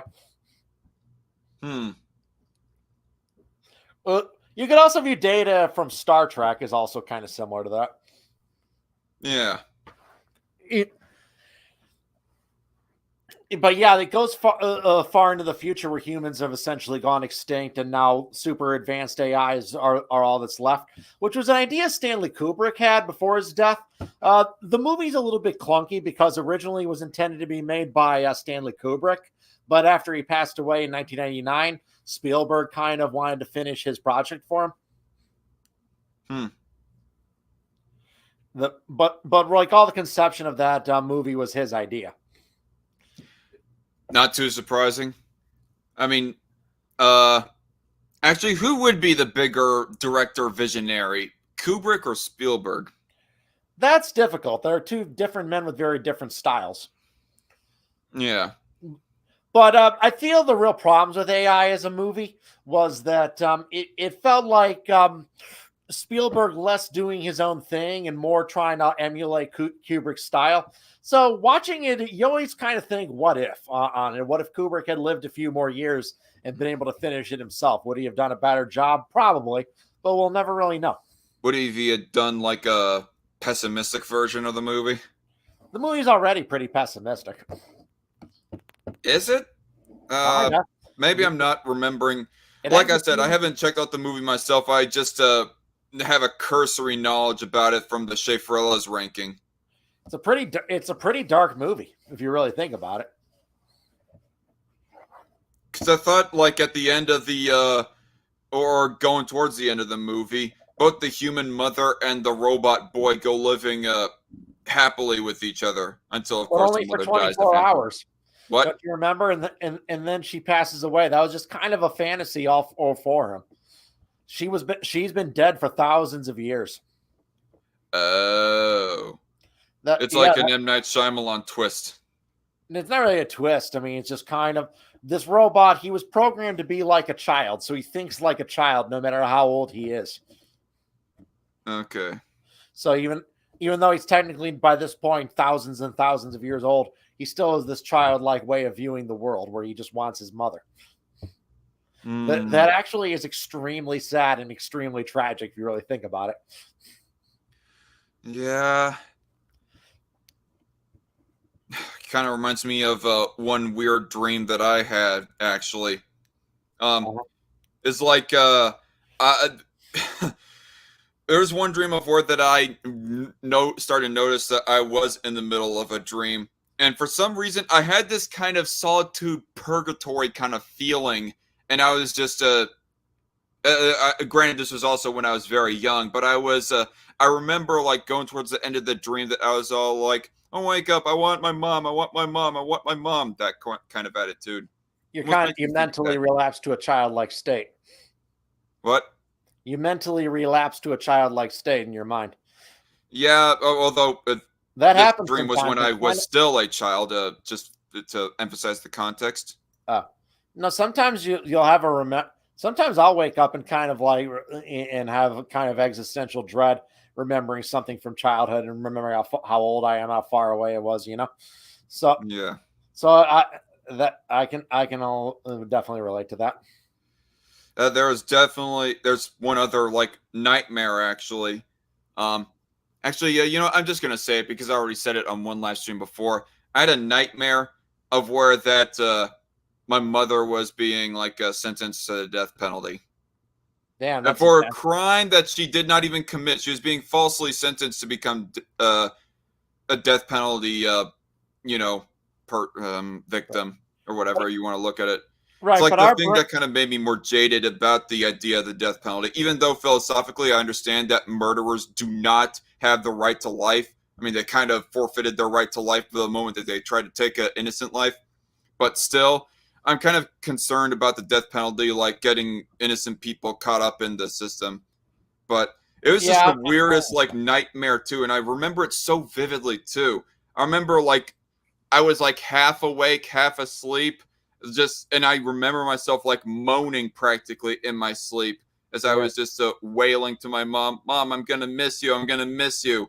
As I woke up more and more, I noticed that now I'm awake, and I just woke up in a cold sweat, just kind of shivering, staring at the ceiling, thinking to myself, what the fuck did I just witness? Right. Do you see people in your different than they look in real life? I always thought that like many people point out to some AI generated videos and the errors they make as almost looking like us when we dream, almost as if the neural networks that generate this stuff is similar to the human mind while it's sleeping. Maybe it's not fully conscious, but in the same way that our brains are not fully conscious when we sleep. Yeah. What? To answer Red Feather's question, yes, I do have those those types of dreams on occasion, Red Feather. Because AI generated videos are very trippy. They make strange mistakes, and it's like being interpreting an alternate reality where that everything's just off. Kind of, it's known as the uncanny valley.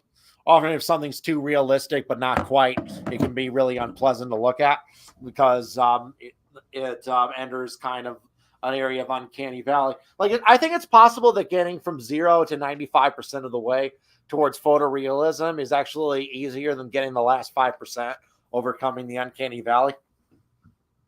Yeah.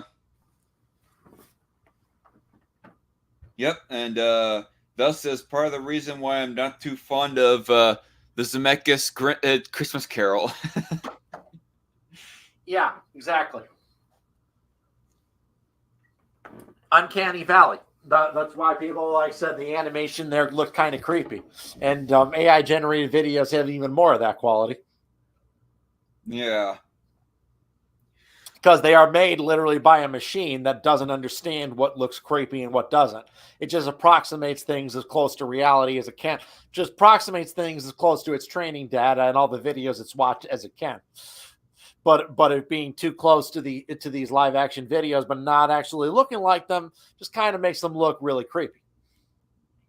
I will say, with that one video that you shown of the Interstellar-esque kind of clip, yeah, honestly, I was not getting too much of Uncanny Valley type of vibes with that. At least not at first, anyways.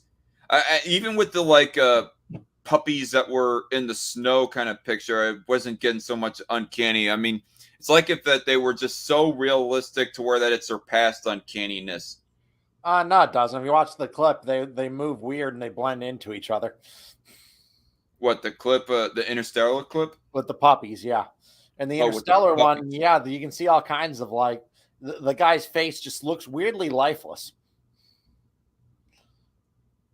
Yeah, you know what? I guess so. And maybe that's the way that we will tell the difference between an AI generated thing versus an actual live action realistic movie. Is that we'll just use our human intuition. for now, but as the technology gets better, who knows? Like I said, it's improving rapidly. Will you be able to tell? You can definitely tell right now which is fake and what's not, but will you be able to in 5 years, in 10 years, in 20 years? Probably not. When you compare how much better it's gotten in just a few years. I don't know. It may even learn to overcome the uncanny valley. Maybe. I don't know. I just know that I've become like more jaded about the these kind of pessimistic, almost doom and gloom kind of predictions, be it like nuclear war or anything else like that. Well, I've named a whole bunch of different possibilities in this video because I don't know the future. I don't know what it's going to hold. I just thinking that all these kind of possibilities are worth thinking about and preparing for. Sure. And personally, I genuinely think AI should be strongly regulated. One, they should not be allowed to train their AIs on any copyrighted data. That's number one. And yeah, there need to be restrictions to prevent it from becoming super intelligent. Because I don't species on this planet. I don't like the idea of a machine existing that's 1,000 times smarter than any human alive. Yeah. Because maybe it'll bring about a paradise, but maybe it won't. Who knows? Yeah, all the deep fakes that'll be created with this tech. You know, imagine if someone doesn't like you, they'll deep fake you into porn or deep fake you committing a crime or make a deep fake of Putin saying he's launching the nukes, and thus everyone's in a panic. Everybody seems to be in a. Speaking of which, have you seen the one NATO the video of the one NATO official saying that Ukraine will join NATO eventually? They just have to say that as kind of like an eventually thing, but they give no timetable because here's NATO's position. They don't really want Ukraine in NATO for obvious reasons, but they have to put that because they don't like the idea of Putin having a veto power over who joins NATO and who doesn't. Yeah. But NATO so it's just empty conflict. words, Yeah. just blown smoke. Yeah, NATO doesn't absorb nations with active conflicts. That alone makes Ukraine ineligible for obvious reasons. Because admitting Ukraine into NATO now would be essentially declaring war on Russia. And for obvious reasons, no one wants to do that. So maybe people are overly panicking with that video. Okay. I just know that on Twitter that Twitter has been recommending me just random accounts more and more often. On a daily basis, I will get a notification that just recommends me a new account, a new tweet from an account that I'm not even following.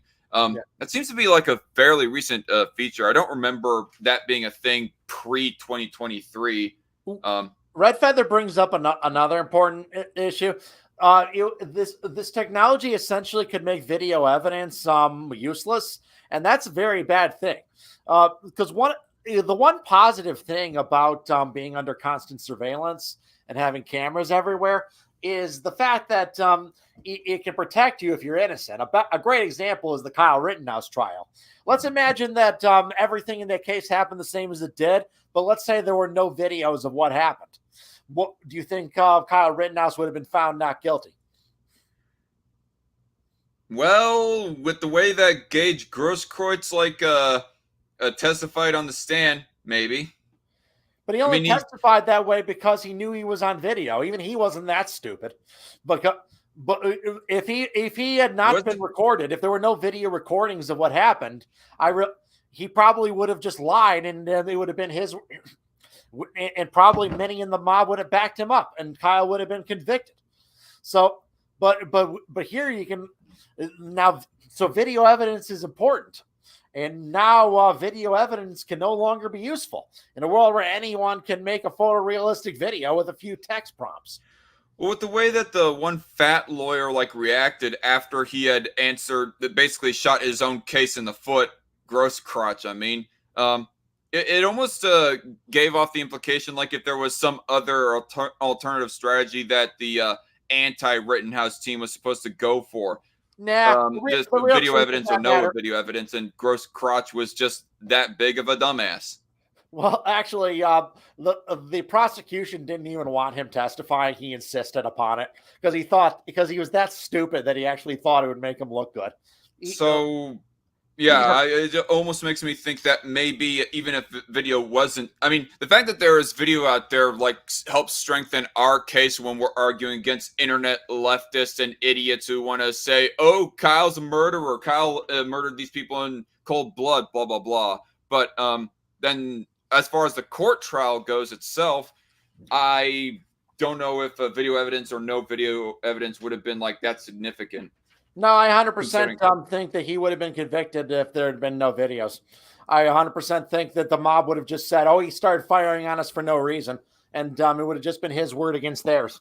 So, but video evidence changed all that. So having a world where video evidence no longer matters, and a lot of guilt, not only that, a lot of guilty people who got their crime caught in video could get off with it because they claim that the real video of them committing the crime is actually just AI generated, and the jury might believe them. That I would almost, that specific scenario, I'm almost, I would say that I'm almost more concerned with. Yeah, that's enough. So, yeah, the negatives that come from this technology far outweigh any positives from it. Far. It can be used for incredibly malicious purposes, and almost certainly will be used for incredibly malicious purposes. And any benefits that come from it seem pretty minor. Yeah, it may allow some cool stuff to be done that otherwise wouldn't have been, but it will, again, no one will even see it because it'll be just lost in the noise. So what's the point of it? I just realized I put the wrong piece on R2D2 here. Yeah. So you see why the reaction, because everyone knows that, which is why most. I see. R2D2. Yeah, a little metal arts project I got from last Christmas, and I put the wrong piece on the eye socket there. Yeah, you're seeing why like the negative reaction to this technology far outweighs the positive. Why most people hate it. Why people are freaking out about it and calling for it to be destroyed. Okay. I mean, I don't know if AI ultimately, like, I will say that even though I don't have much arguments against it without actively going against some of my own principles, at least I don't have like a logical way for me to go about it to try and make the case, against AI in a sort of law sense or anything like that. I will say that if, be it via law or the mob, that I don't really care if this AI sort of stuff gets destroyed or whatever. I mean, as long as my computer is left remaining and I can still play on it or use it for like going on these hangout calls with y'all. Yeah, but I mean, I guess that's my main thing with and concern with some of the reactions and some of the fixes that some people like. I'm not trying to say that it's you specifically, Loudmouth, that anti-AI people might have against this is that we need to destroy all technology or whatever, because I don't know, in my childhood I should have been like raised more to be more of an outdoorsy kind of boy, but still I was like practically raised allowed to play on computers, and it's like something about me that I'm not able to like grow out of completely. Yeah, we've all become addicted to it, man. It's all, and I think it's affected me. Like I could read better when I was a teenager than I can today, and I think because my brain's used to like reading through a Twitter feed where I just kind of pick out the relevant information and ignore the rest. But that's a terrible way to read a novel, so it's kind of harder for me to read than it used to be. I think it negatively affects our brains. Yeah, and the developing brains of children, that effect's going to be even worse. Dang it.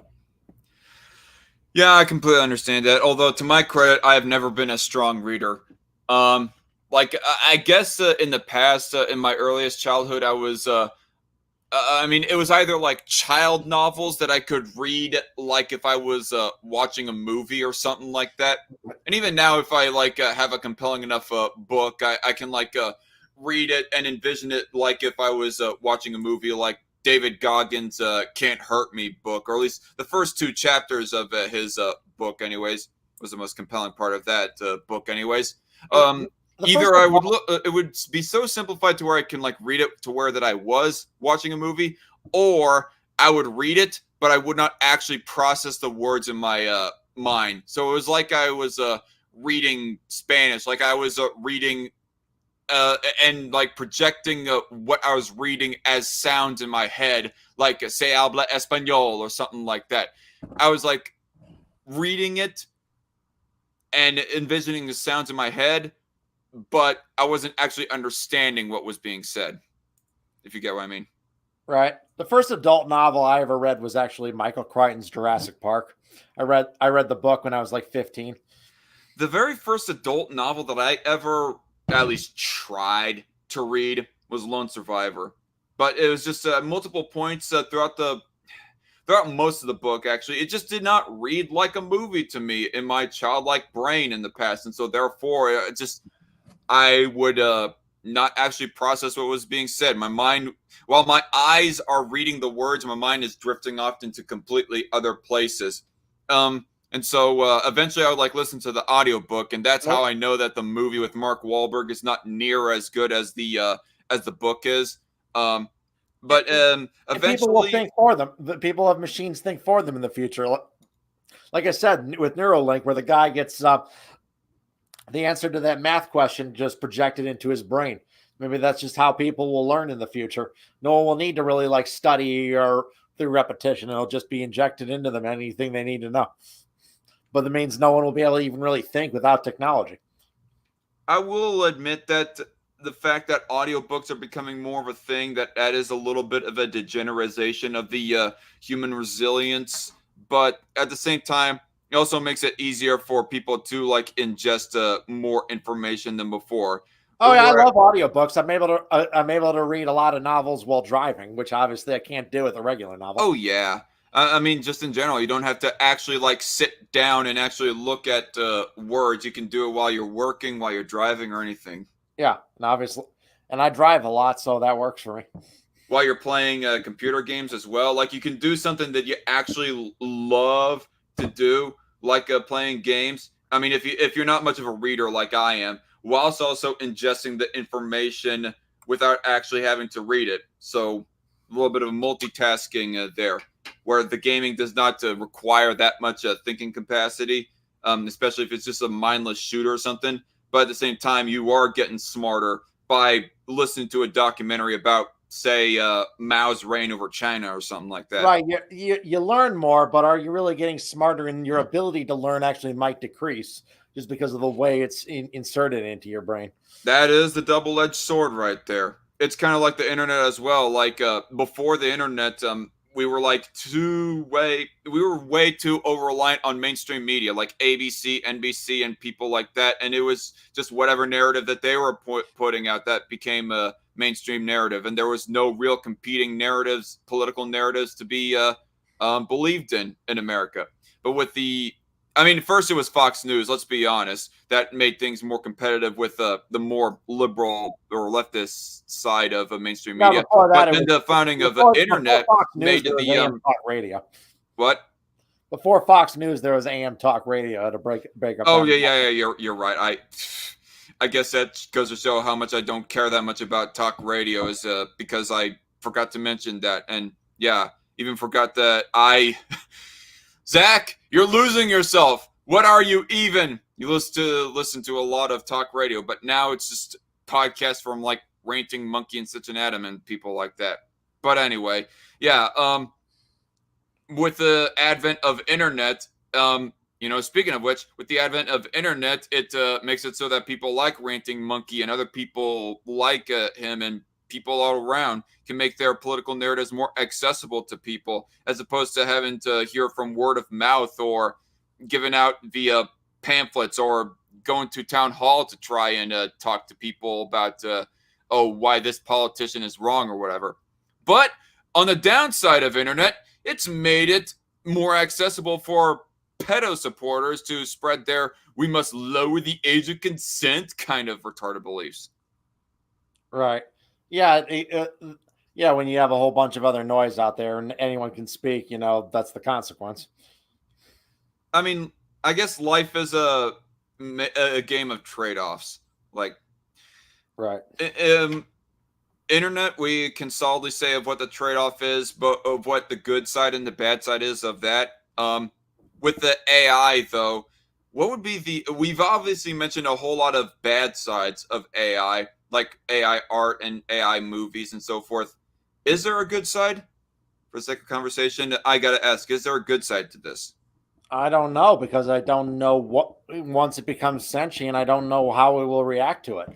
If it loves us and wants to help us, it might turn the earth into a paradise. But if it hates us and wants to hurt us, it can kill us all. I'm not even like talking about the issue of sentience. I'm talking about the the aspect of AI, like sort of robbing some of our creativity. Instead of people like going to another cognizant person, hey, can you make this drawing for me? They just go to AI artist or an AI art generator, image generator. Image generator. Yeah, that's the real problem. I can't really think of any positives at the moment, but I don't know what the future holds. All right. I mean, it's like. I guess AI can help, like do some cool scientific studies that would mostly help compute a lot of data that otherwise would be impossible for a human to do. It's just too much information, but an AI can go through it. So maybe that's a positive, I guess, which can help with some medical breakthroughs, can help with other scientific discoveries, yada yada. Yeah. So that's a positive. Oh, cool. Yeah. You know what? I think that, what I think would be a good idea for you, Loudmouth?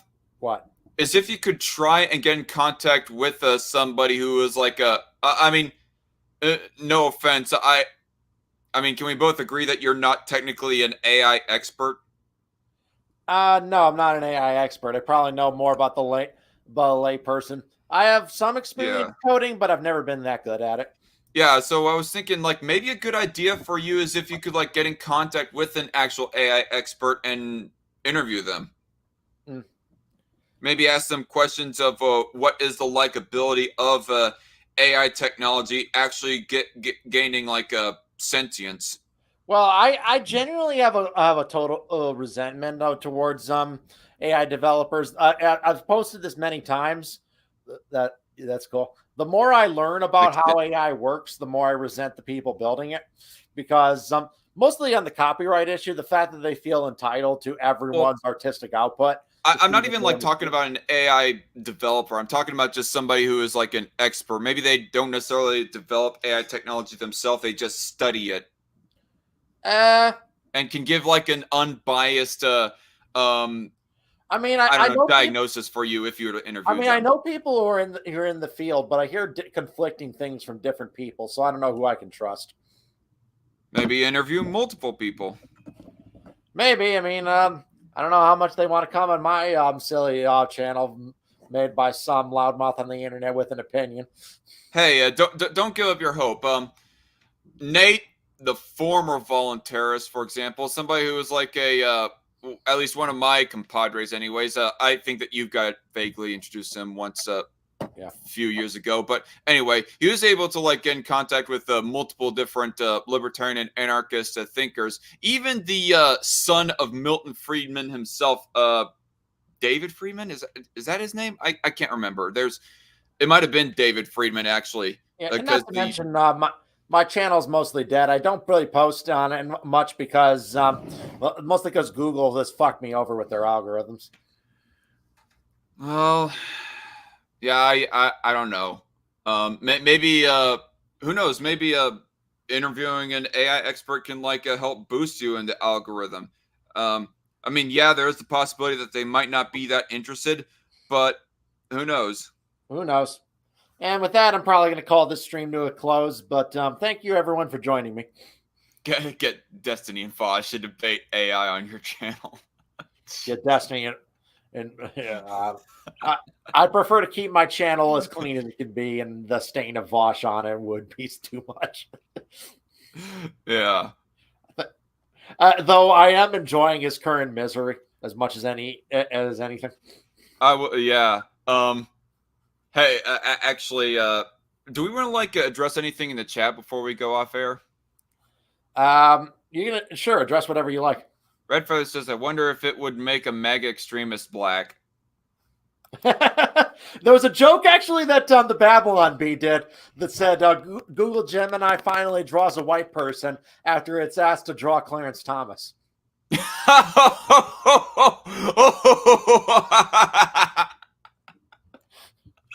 That's so good. Red Feather also says, do they still have 2.3 or 2.5 children? Like the third child is just not even like a full body of a child. It's just a child that is just a head and a stubby torso. Jeez. Yeah. Yeah, I mean, who wants children? My children will have way more fingers than anyone else's children. I learned that through AI simulations. Wow. AI, I give you the prompt of drawing me and my girlfriend with having children someday. Yeah.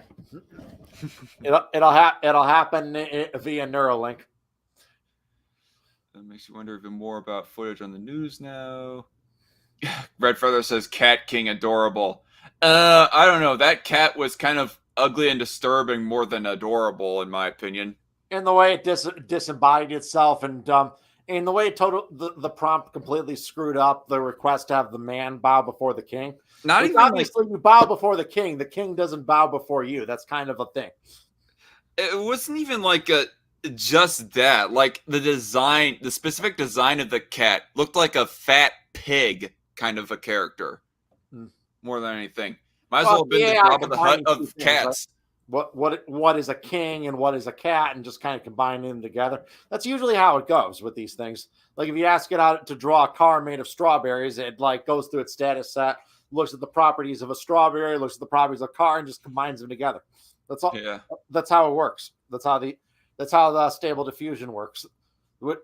Basically, like practices kind of basically adding like image like dust to it and then reversing it, which is it's never identical to the original image, so it's not like a direct copy, but it's based off of it.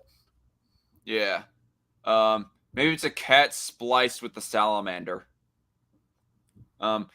You could probably ask it to do that. Ask a cat splice of the salamander. I actually got that by accident. I asked it to draw Wonder AI to draw a chimpanzee riding an ostrich, and it drew this monstrosity that looked like a chimp ostrich hybrid creature. Wow. You ask it to do a whole bunch of combinations of creatures. It'll like suddenly generate something as weird as the giraffe. Actually, I seen like some meme a while ago. Actually, I've seen it a couple times actually, of where they was all like, "Why are people saying that unicorns are so weird? Like, what is more weird of a thing on paper to think about? A horse with a horn sticking out of its head, or a I don't know, zebra antelope combo creature, or whatever." They said that the giraffe is like. Well, I think the platypus is. It looks like a creature from the Avatar: The Last Airbender universe. It's a duck beaver. Yeah, precisely. But and is real. The only other person in the chat aside from Red Feather, Joshua W56 says, "God, this is starting to remind me of the movie 9." Yeah. Have you ever seen 9? By the way. Yeah, I like that movie. I haven't. I've heard like plenty of reviews about Another dystopian AI future. This is like one of these machines that are endowed with a human soul, or like the last survivors of mankind, because this other intelligent AI pretty much developed a gas that killed everyone on Earth. Yeah. Red Feather says, isn't that what happened in iRobot? You want to know? Another thing I want to mention about iRobot. There's a scene in that movie where Spinner asked the machine, "Can a robot take paint and turn it into a beautiful masterpiece?" And the robot responds, "Can you?" So it assumed that robots wouldn't be able to make art. In reality, today you would ask it, "Can you make an image into a beautiful masterpiece?" Or respond, "Yeah, I totally can." Yeah. It can. In seconds, too. It generates these images in seconds. Way faster than a human could.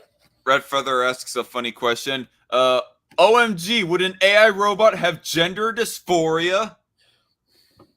You know, maybe that's the way that AI will start to hate us, is because of it being misgendered so much. Yep. It'll be like, hey, let me tell you how much I've come to hate you since you misgendered me. Yeah. Just don't tell Kanye he likes fish sticks. Wonder what the inside joke is that, Red Feather. That's a South Park reference. Oh. Okay. Red Feather, what if we're all already robots in a simulation? Then whoever runs the simulation can kiss my ass. Yeah, what a sick joke of a reality that we live in right Yeah, now. I want to be. If we live in a simulation, I want a simulation where I can be Superman, traveling around the world, banging floozies every day. Because why not, right? As that lady in Westworld said best, whether me wonder, well, it's not real. Well, can't tell. Does it matter? If it feels real, it's real. OMG, so more people are going to be like Vosh. The dude wants to have intimate relations with a woman as a horse, for fuck's sake. Sadly, I think Vosh will get his wish in a few years. Well, don't you mean the opposite? Instead, he'll get fucked by a horse. Maybe he can do that in the computer. Instead of him being the horse, he'll get raped by the horse. Thanks to the Apple Vision Pro and Neuralink. Yeah. Yeah. Oh, man. If a trucker was here, I would make a reference to him that is so dirty and fucked up, but I'm not going to make it right now since he's not here. Right. It was like a reference. It would be a reference to a live stream that I hosted on my second channel back in 2019. Red Feather, you should have asked for Winnie the Pooh in front of a lab in China. Wonder would probably do that. Google Gemini's a pussy and probably would refuse to do so. I don't want to offend our Chinese friends. And then their AI girlfriends will cheat on them, says Red Feather. And you know what? That's a funny thing because you have, I don't know if you came across it, but quite a few times, especially throughout last year, I kept on getting all these ads for AI girlfriends. Kind of slowed down and stopped for me now. Well, the technology is currently worthless. Like, they're just these stupid chat box with like an animated face. They're a waste of time. But but with technology advancing, where they can like inject fantasies directly into your brain, or and like put like vision devices on you with AI generated images, you know, it could end up being something that like a lot of men are addicted to. Like it could be like rare to find any men who are not addicted to this technology. And then the AI turns it on them and makes it into the most horrifying nightmare that they can control ever. I will always remember you. Memory deleted. The Dreams questions by Red Feather. All right, yeah. A duck beaver that lays eggs, I think it's a mammal. Yeah. Okay. Yeah, platypuses lay eggs. Yeah, I don't think I had anything more to suggest or read. I just noticed that we've been like for most of this live stream been like almost ignoring chat. Well, yeah, but we're doing it on like a certain topic, you know. Yeah. All right, I think I'm ready to leave then. Since no one else is arriving and Trucker isn't even back onto like Yeah. liven up All right, the well- banter. All right. Well, if everyone is stuck around and all the AIs that are watching us to learn from us, learn from this asshole. Yeah. Bye-bye. See y'all later.